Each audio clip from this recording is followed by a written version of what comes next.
BTV, what's good with it? What's good with it, y'all? How y'all doing? Happy Friday out there. You know, today we gonna talk a little bit of music. Let's talk some music. Leave in the comments who some of y'all favorite artists is. Who's your favorite artist? Who's your favorite lyricist? Today, that's what I was like tonight. I want to talk about the legend. I want to talk about the legend Tupac real quick. How many is a fan of Tupac's music? Hmm?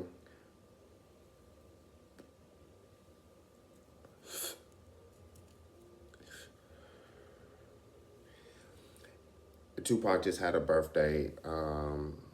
Happy heavenly birthday, Pac. Um, but I heard somebody say that Pac's not a lyricist, right?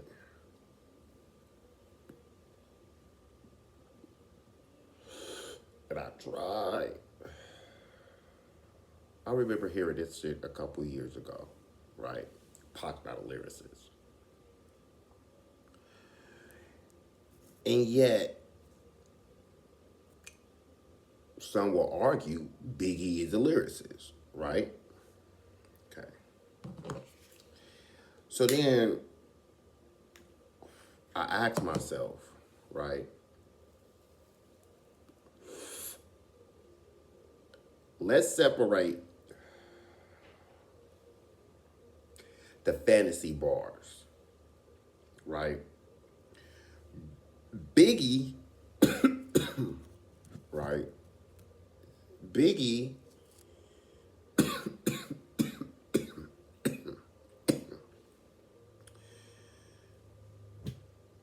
how many, like, think about how life after death starts off, right? I just say ready to die. We just get to life after death. Is it, because to me, even I was 16 when Life After Death came out. So, Life After Death kind of had an all eyes on me type of feel. Yeah, you had the double albums. But besides that, the feel of it felt like an East Coast all eyes on me, right? Way more features.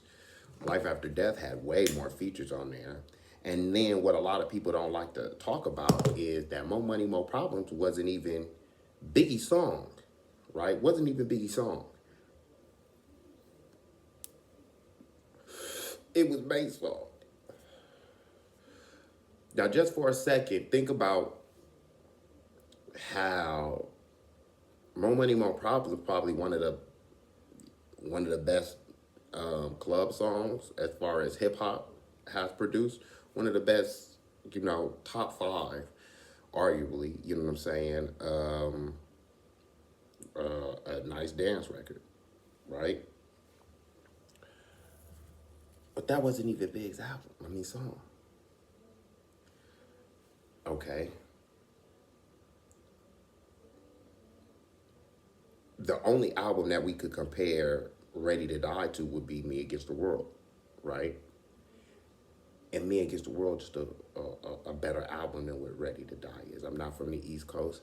I remember that album was floating around in the hood where I was from. I heard it. I liked it.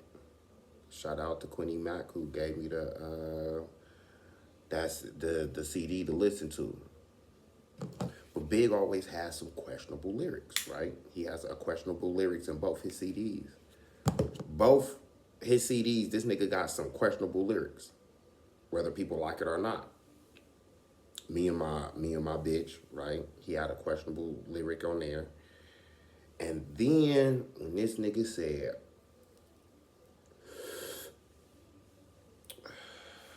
I don't even know what song it is. I think it might be the intro. Don't you know my nigga gotta kidnap kids? What? What? Come on, bro. All right. As me being old and I'm not 16 anymore, right? Pac's lyrics, so many tears, just so many tears. How many artists got us so many tears? How many artists? Now let's go to Nas for a second. Let's deal with Nas. I love Nas. I love Nas. Nas is dope. But, and I'm not going to say but, this was my only, as far as on the West Coast, right? I'm only going to give you on the West Coast. Nas was always our version of Tupac. What I mean our version, it was like the Walgreens, where, you know, you go to Walgreens, you just about to have a day real quick, you can't afford the $75 cologne, so you get the R version of, right? That's what we did back when we were 16, right? You got your R version. I always felt like Nas was not on Pac's level.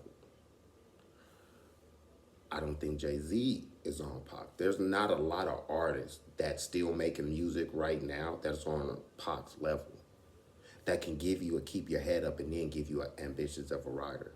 Pac gave us both thug music and reality rap, whereas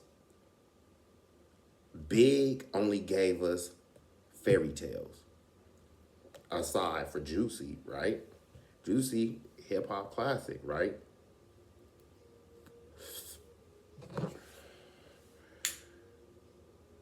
Hypnotize. All right. Nas would be the kind of the closest MC that we can compare to Tupac. But even then, we would have to compare Nas after Tupac been dead, right? Pac had already had Keep Your Head Up. How many rappers gotta keep your head up? I keep your head up.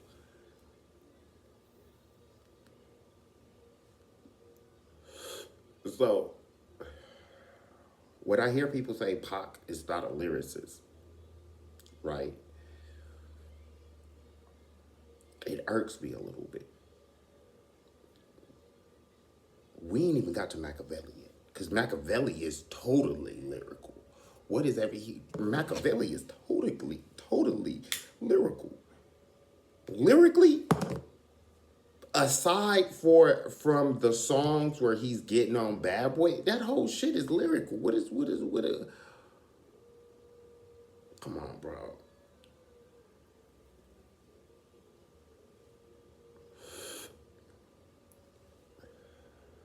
So it bothers me. I don't think so. Let's keep it 100 with you. After Pac's death is when a lot of these artists started to really come on, Hard Knock Life. Jay-Z's Hard Knock Life. That's still the number one selling Jay-Z's album. I think that sold 6 million, if I'm not mistaken. 6 million. Now, of course, we get the singles. We get singles all the time from artists, right? But when they say Pac's not a lyricist, that's bullshit. Pac is the lyricist. Because not only can he give you, some people can only give you hip hop. They can't give you necessarily the streets. Some people can only give you the streets. They can't give you hip hop. Pac did both.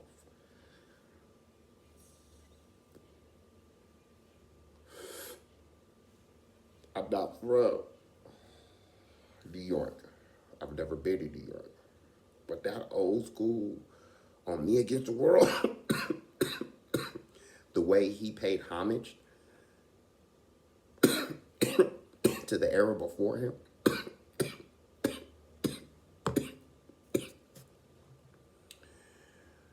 some of the most even critically acclaimed lyrics.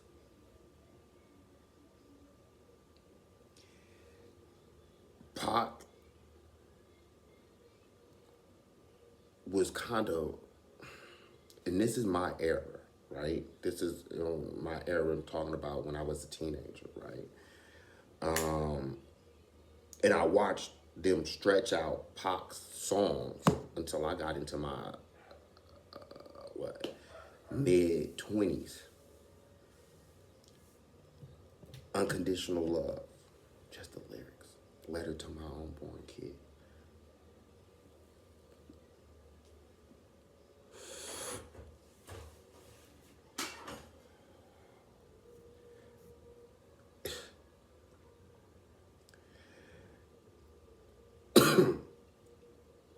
He took, to me, Tupac took lyrics to a whole nother.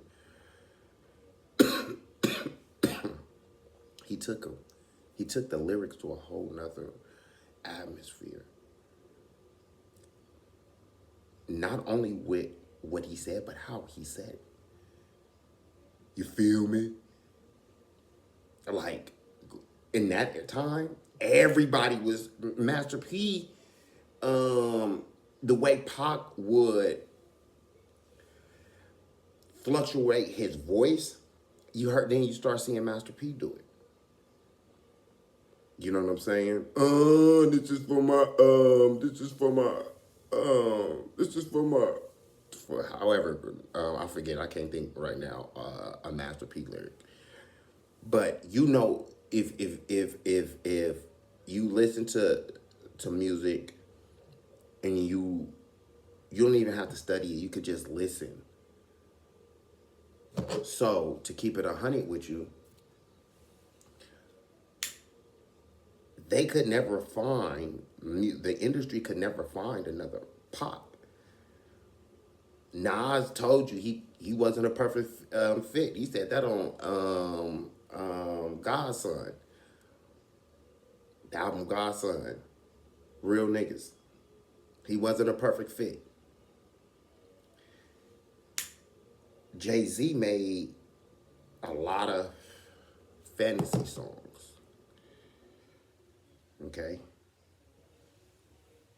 And I think this is just my personal opinion, right?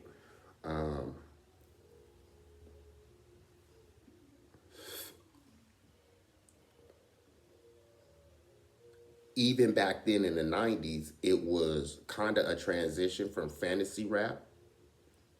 And what I mean by fantasy rap is niggas telling, it go like this.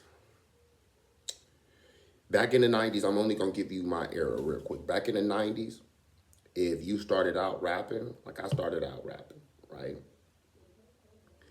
We didn't name what the fuck we were doing while rapping. We didn't say that, okay? We didn't do that. Because you're lightweight, dry snitching, right? Then, too, niggas is not acting like they are Scarface when niggas is nickel and diamond. So, when I say fantasy rap, I'm also talking as far as it's like this. They always say Jay-Z pushed the culture forward.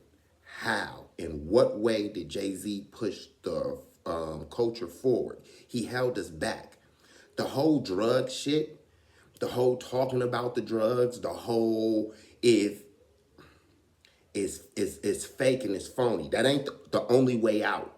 The only way out ain't to fucking sell drugs. Okay? That ain't the only way out. And that's the message that some of these rappers started to sit up here and to portray was, I'm the biggest fucking drug dealer in the city. Okay? The pain of living in the conditions of the ghetto, nobody wanted to hear that. Everybody became a fucking 6-year-old kid. Mine. That's all rap is. I got. That's what rap is. So if you think about it, come on, you had Bone Thugs talking about Crossroads. You had Bone Thugs talking about look into my eyes. Can you know what I'm saying? You had, of course, you had Rakim. You know what I'm saying? We can't forget Rakim. I'm talking about lyrics. I'm not talking about a dude just sitting up here talking about his strap, smoking weed. Come on, bro. That shit is old. Talk about some new shit. The world has changed and niggas still talking about the same exact shit. The new generation is still following, right? The blueprint that motherfuckers is dead and in jail for life. Okay? We are trying to, real motherfuckers that go to work and that's trying to pay their bills and taking care of their kids, working out, trying to eat healthy. We want to be tickled mentally. You know what I'm saying?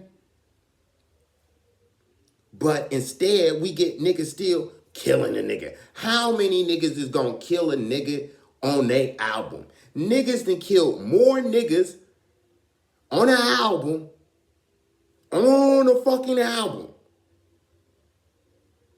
Think about how many times you done heard a nigga say he ready to kill another nigga. For what? For what? This shit it's a fucking disease. It's a fucking disease. Quit, like, come on, bro. We holding each other back with this dumb gangster shit, this thug shit. We supposed to be trying to make it out the motherfucking hood. We not supposed to be in the fucking hood forever and still having that fucking mentality. That's stupid. You got niggas that's not even from the hood that want to rep the fucking hood.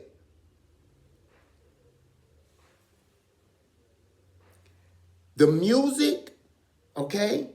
The music is a training mechanism now. And maybe it was always a training mechanism. But it's a training mechanism. We always hear, it's a trap. It's a trap. It's a trap. It's a trap. In the trap. In the trap. It's a trap. It's a trap. Motherfucker. Come on, bro. Certain shit is 2 + 2.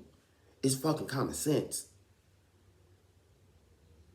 So when I hear niggas still rapping like the way niggas was rapping in fucking 94, it's a fucking problem. We can't uplift each other. Why is uplifting one another so fucking hard? Why is apologizing so fucking hard? Why is it so fucking hard to get along? Why? Why? Why?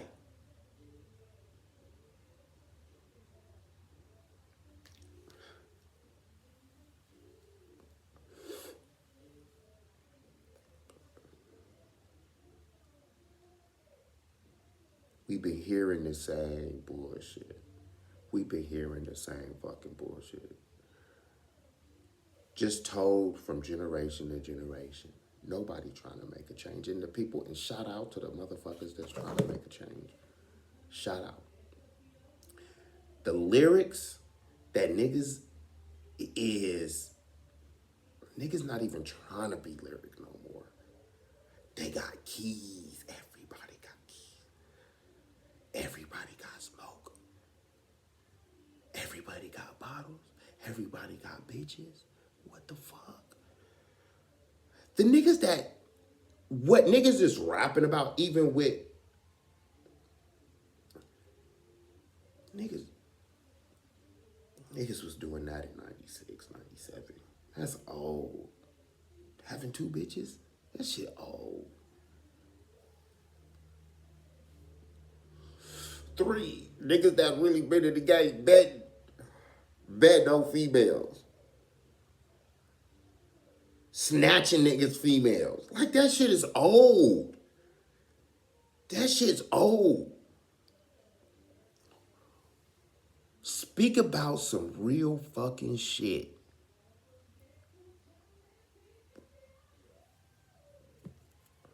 It ain't no more motherfucking R&B music. R&B music is done.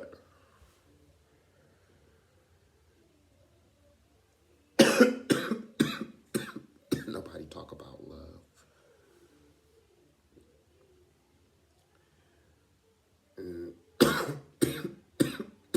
Sometimes that's all you need to retrain the brain on love.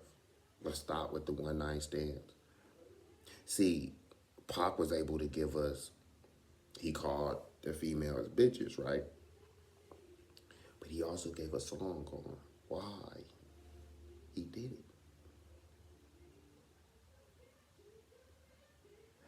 I respect that shit.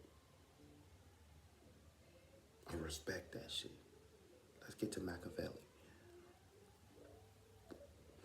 White man's world.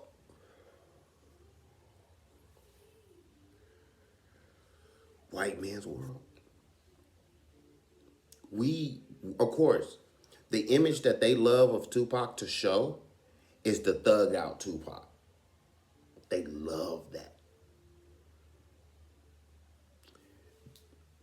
To start off an album, I won't deny I'm a straight rider. To start that motherfucker off, he started ambitions. He started All Eyes on Me off with ambitions of a writer. No fucking intro, just a fucking beat. Just him. He started that motherfucker off. His voice. His voice. That nigga made beats. He made beats come alive. Just by him getting on there, motherfucker, angry, that spirit, that Pac had.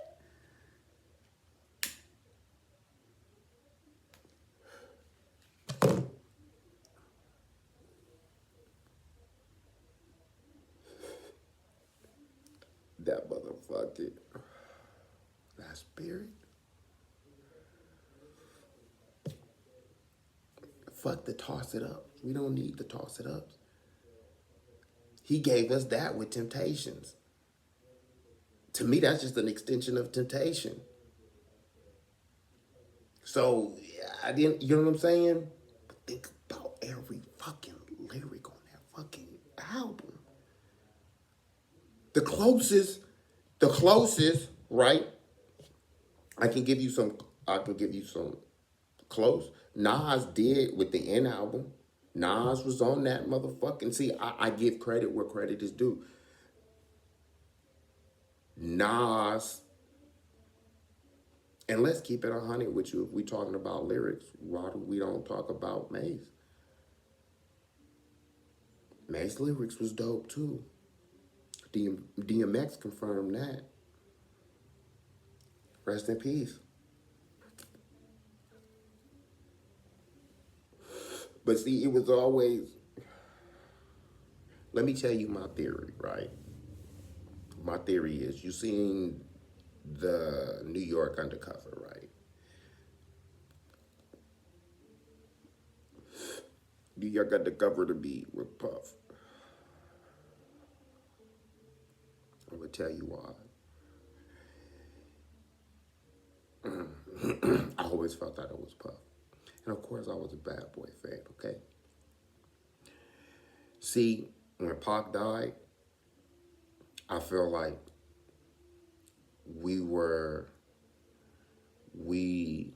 my generation, well, I'm going to just speak for me, right? I can't speak for everybody, but I'm going to speak for myself.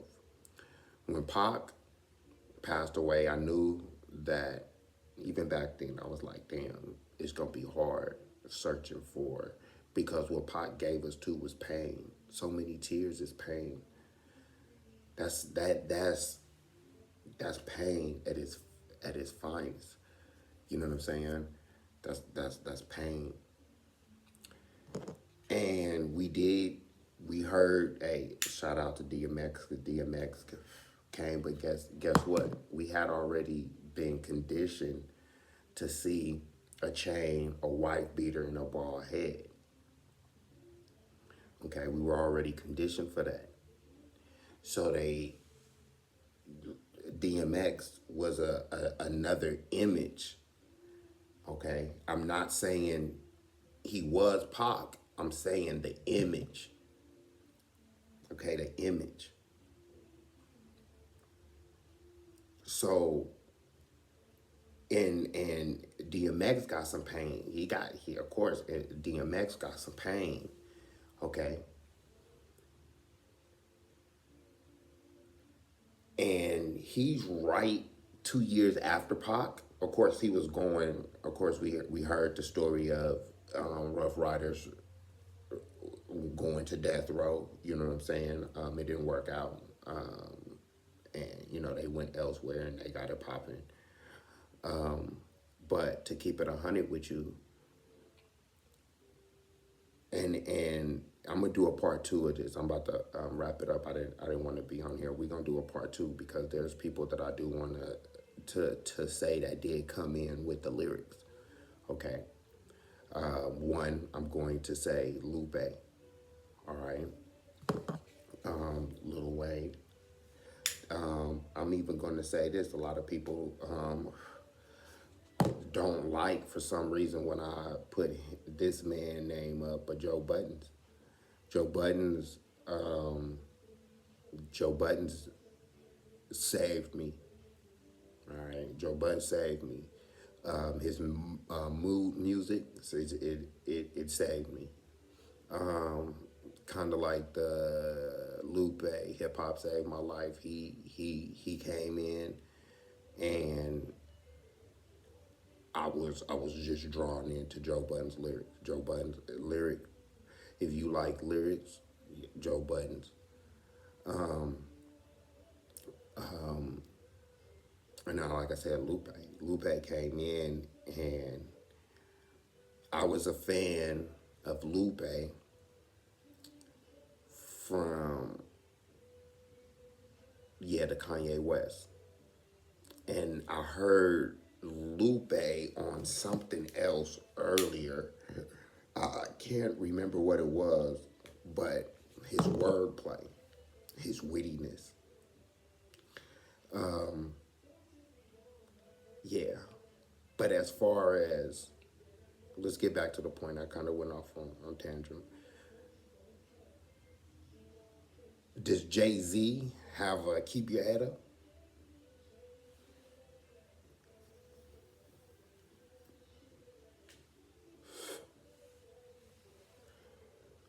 Nas he doesn't have well, he has I Can. And I respect that because I used to play that for my son for 2 years every morning. I know I can. That shit is so Nas and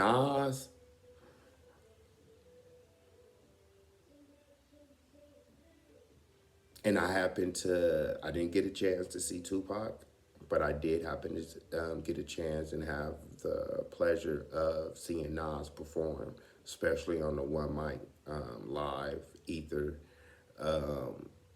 Yeah, so that's Nas is a great performer, but I'm gonna tell you something. All right, so since we're talking about lyrics, I'm gonna tell you this. Now, this is my personal opinion, right? It's my personal opinion.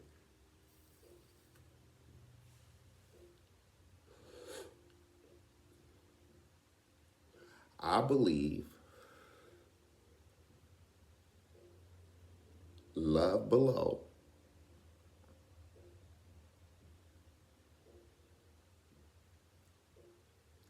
beats out damn near every Nas album.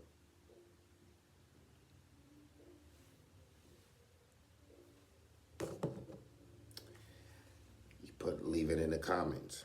Leave it in the comments. Leave it in the comments. Hey, leave it in the comments.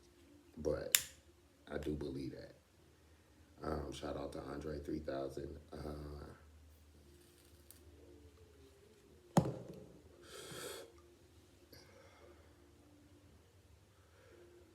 Andre 3000 to me and Outkast is a group that I think lyrically don't get talked about as much as they should.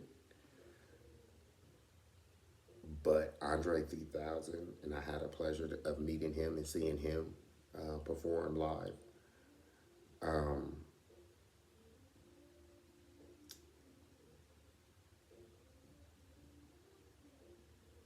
yeah, Andre is just too deep. Andre too deep. Andre is so deep that his simple stuff kills somebody's lyrical super on him. It's just his simple shit. Um, but as far as as far as Pac not having any lyrics, okay, I didn't say any lyrics. I don't have to say any lyrics of Pac's. Okay, you can go YouTube, you could go YouTube, go YouTube some Pac. So, but I don't think the comparison of Pac and Biggie is even close. In my personal opinion, it's not even close. If you say, I think Pac is up here and I think Biggie is like right here, I don't think he's nowhere near what people try to make him. And that's just my personal opinion. We can go song for song, lyric for lyric. Fuck the beat, just the lyrics. He not fucking with him. Okay, he not fucking with him. The Pac on Digital Underground, I forget the name of the song right now. The Pac on Digital Underground, on Nothing But Trouble to that soundtrack. Pac's verse kills kills a lot of people. Just that verse back then kills a lot of shit right now. So, hey, look, I respect, and this is not a knock to Jay. This is not a knock to Nas. This is not a knock to anybody. This is my personal opinion, okay? And I'm not. Guess what? When it's money time, nigga got some money in his pocket. Nigga, I'm listening to Jay-Z. It is what it is. You know what I'm saying? I'm listening to the Rick Ross. See, of course, that's why I fucked with the Joe Budden. It's a mood. Music is a mood. Depending on the mood. See, Pac was able to capture every fucking mood. And a lot of artists can't do that. They don't even try. I do respect those that at least try. I'm not knocking Eminem. I know I didn't say Eminem. Eminem is in a different category. No, not because he's white. No. Eminem is in a different category because Eminem mastered, listen, he mastered the art of his rhyme pattern is dope. Just listen to his rhyme pattern, his schemes. So Eminem is in a different category because I feel like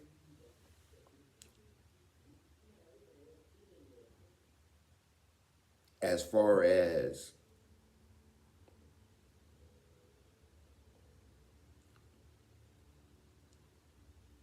how can I say this?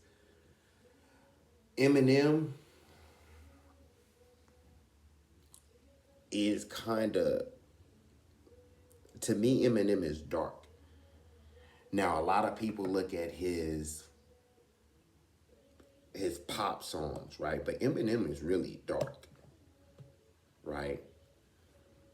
But it's dark with a sense of, it's dark humor, right?